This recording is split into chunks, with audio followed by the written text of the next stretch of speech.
Greetings, friends. This morning, the subject that we're going to focus our journey on is exploring non-ordinary reality and remembering the toolkit, or gathering the tools one by one, or finding the lost or hidden tools, reconfiguring our toolbox, our maps, figuring out how to reestablish the pathways of how non-ordinary reality might work, even in some times and in some spaces. And we used to know, anyone who might be listening with a broken lineage, so all humans at some point in the past knew the lines of energy, knew more than we do now for sure about whatever we might call dimensional reality or the spirit world or the land of the ancestors. There was a question in the room, or an issue spoken about an aspect of fear in diving into that because the world is so vast and powerful. And what came to me when I heard that is, yes, it's true. And when we come to this physical world, one could say the same thing. Let's say if we as a spirit were dropped into this physical world at whatever age we are, no maps, no understanding about how it works, no downloads about what to do when, what not to do, it would be very challenging. So let's use that as an equivalent or as a problem-solving tool. So we are in a vast world, and we at least think we kind of know some things about how to interact with it. Issues of safety and navigation and location, and that's through mapping from lots of different kinds of exploration, including a high perspective, what are called satellites, but eyes in the sky, right? Very high up, a high perspective. You could think of it as that they're eyes of a being that then are transcribing what they see in a way that we are able to be taught what it means, right? That's what a map is. GPS. Those are things that we have now, that we've figured out a method of what is where. And there's different ways of doing that. There's time, the moment in time. There's elevation, which is what we call sea level, below sea level or above, moving up towards the sky, into the sky. And then there's longitude and latitude. So these are things that we've figured out. So let's assume that at some point in the past, for those of us with a broken lineage, meaning we don't have a direct line or path to that remembering through people telling us, teaching us, right? So we're coming back to it as older people, whatever that means. Like we weren't born into that knowing. We were born into knowing about this world as it is right now, but we could also think that, or look at how it might be for someone 300 years ago. If they were plopped right down here, that would be really overwhelming. So we could think about what that might be like too. And if that were the case, then what would we do? If we had no concept of this kind of version of the world, which our version of the world is very different than 99% of all of our ancestors throughout time. They would have no idea what's going on here. They would recognize mountains and things like that, but they would probably even feel the air in a way that we're used to, the electromagnetic field in a way that we're like, what? It's no big deal. And who knows how they would feel it. So what that brings up for me is, if that happened to me, the first things that I would do would be to scan my environment to try to get a handle on where the F am I, if that's a mystery, or what is here? What seems recognizable to me? So not panicking, right, but settling down into the body and noticing what I notice, and then looking for help in what we might call the spirit world or non-ordinary reality. There's a lot of different versions of non-ordinary reality. Let's talk about that for a second. What we're particularly doing is what is often called, but it could have many names, of journeying, which is like lucid dreaming, except we are awake. Let's pare it down from non ordinary reality, thinking of all the possibilities, because that is overwhelming. Let's bring it to what we're intending to do right now, which is the drumbeat will be consistent and continuous for a number of linear time minutes. And that beat starts to lull that waking mind and lets that drop down into where it is where we meditate and maybe even dream. And it does it relatively quickly. And so, as that's starting to happen, then to settle into our bodies, that's another part of this physical reality, is that we have bodies. We're in bodies. We, whatever we is, we have a body. That is our vehicle in this physical world. It's also one of the portals to the non-ordinary reality. So the way we leave this reality are through different methods that affect us physically.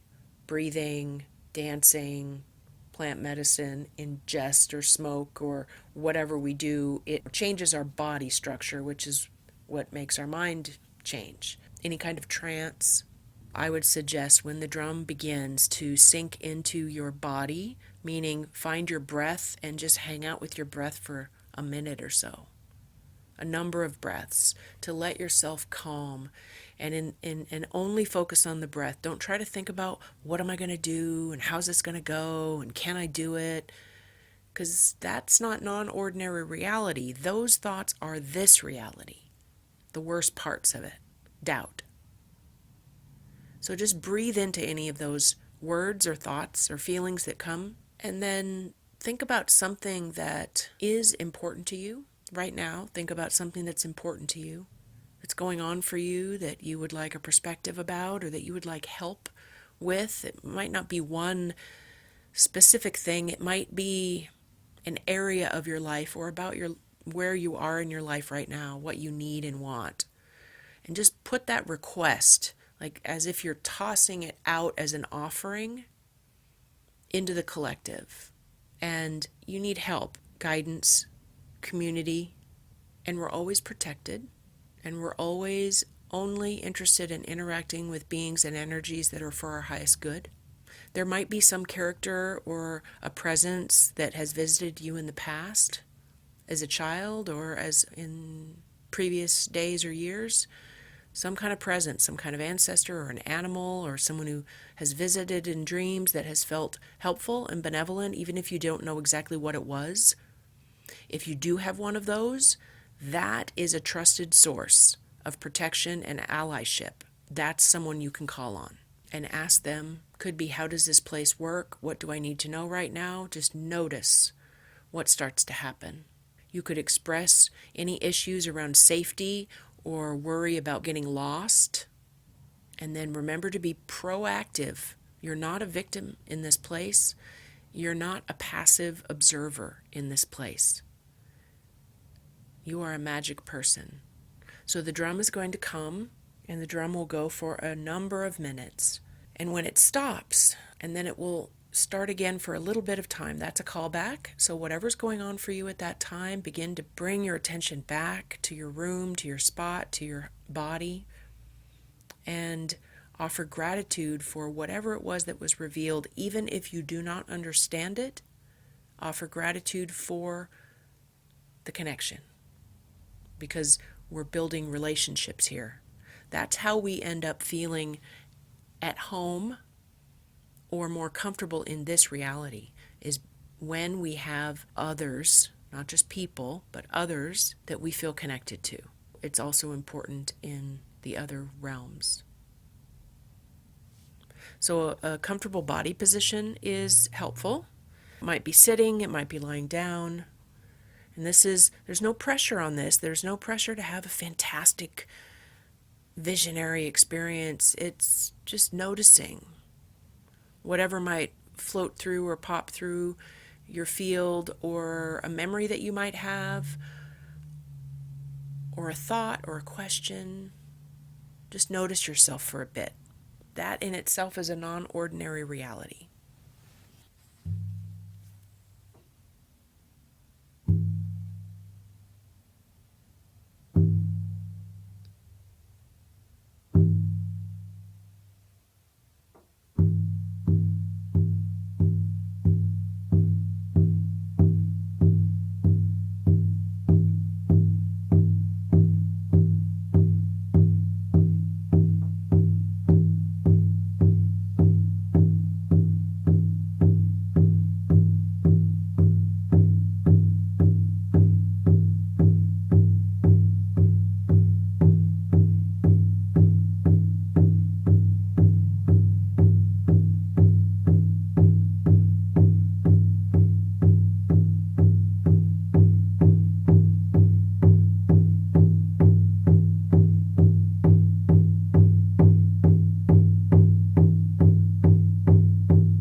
As you bring your attention back, find a way to offer gratitude for the experience, some aspect of it, if not the whole thing.